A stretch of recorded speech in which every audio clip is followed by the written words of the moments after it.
When we hear the word mining, what do we think of? We think of jewels, of fancy floors, high-tech products, steel plants, growth and development. What we don't think of is poverty, deprivation, and human rights abuses. Across India, from the diamond mines of Madhya Pradesh, the lignite mines of Tamil Nadu, the stone quarries of Rajasthan and Maharashtra, to the coal mines in Jharkhand or Meghalaya, we come across some of India's poorest and most marginalized children. These we call the mining children. Children ignored and neglected. Not just those who are working in the mines, spending their days toiling in hazardous labor, despite laws banning them from this dangerous work, but also others being affected by mining in a multitude of ways. We have no ways of providing exact numbers. The number of stones they break, the number of debts they repay, the number of nights they starve, the numbers that have lost their parents or watch them dying each day with tuberculosis, the numbers who are victims of rape and exploitation. But their stories are real. Mining displaces them from their homes, lands, and forests that they knew as their own. Malnutrition sets in, as loss of agricultural land means impacts on diet and food security. Living in makeshift housing close to or even on the mine sites, with no access to water or sanitation, their health worsens as they suffer from respiratory and other illnesses. Impact of radiation in uranium mining is by now well documented.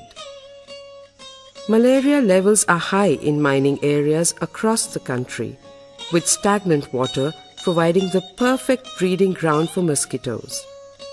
And water pollution from mining is leading to a range of illnesses, particularly in children.